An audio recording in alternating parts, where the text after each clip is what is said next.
नाज़रीन ग्रामी, दौलत की हवस में अक्सर लोगों का खून सफ़ेद हो जाता है और उनकी सोचने समझने की सलाहियत मफकूद हो जाती है, जिसकी वजह से वो ऐसे ऐसे कदम उठा लेते हैं कि जो भी सुनता है लरज़ कर रह जाता है। पैसों के लालच का ऐसा ही एक वाक़या अमेरिका में भी पेश आया था, जब 1 नवंबर 1955 को एक शख्स ने अपनी मां की इंश्योरेंस पॉलिसी की रकम हासिल करने के लिए पूरे जहाज को ही डायनामाइट से उड़ा दिया था, जिसमें 44 लोग जान से हाथ धो बैठे थे। नाजरीन, ये कहानी है जैक विल्बर्ट ग्राहम नामी शख्स की। एक बहुत ही तेज तरार आदमी था जो मुख्तलिफ हीलों बहानों से इंश्योरेंस की रकम हासिल करना चाहता था, और ये पहले भी ऐसा ही करता रहता था। इसके फ्रॉड्स की कहानी हम आगे चलकर सुनाएंगे। पहले ये बताते हैं कि जहाज कैसे तबाह हुआ। नाजरीन, 1 नवंबर 1955 की शाम यूनाइटेड एयरलाइंस की फ्लाइट 629 ने न्यूयॉर्क से उड़ान भरी। उसके बाद ये शिकागो और फिर डिनॉर गई, जहां से इस बदकिस्मत प्रवास ने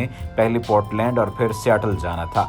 लेकिन असल कहानी शुरू होती है डिनॉर्ट एयरपोर्ट से, जहां से इस जहाज ने जैसे ही उड़ान भरी तो कुछ ही मिनट बाद ये धमाके से फट गया और इसके टुकड़े जमीन पर आ गिरे। हादसे के वक्त जहाज में 44 अफराद सवार थे, जिनमें से कोई भी जिंदा नहीं बचा। जैक विल्बर्ट ग्राहम की वालदा भी इस त्यारे में सवार थीं, जो डिनोर से सवार हुई थीं और अपनी बेटी से मिलने के लिए रियासत अलास्का जा रही थीं। हादसे के बाद अमेरिका के वफाकी तहकीकाती इदारे FBI ने तहकीकात शुरू की तो सबसे पहले जहाज का मलबा इकट्ठा किया, जिसके जायजे से उन्हें पता चला कि असल में जहाज फनी खराबी के नतीजे में नहीं बल्कि बम धमाके की वजह से तबाह हुआ।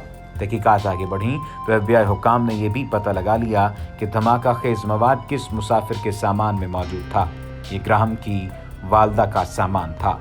तहकीकात का दायरा वसी हुआ तो पता चला कि ग्राहम गबन जाली चेक बनाने और गैर कानूनी तरीके से शराब की तरसील में मुलव्विस है और टेक्सास की जेल में 60 दिन की कैद की सजा काट चुका है। इसके अलावा मकामी लोगों ने भी बताया कि इसी साल यानी 1955 में इंश्योरेंस की रकम हासिल करने के लिए जानबूझकर ग्राहम ने अपना ट्रक ट्रेन से टकरा दिया था।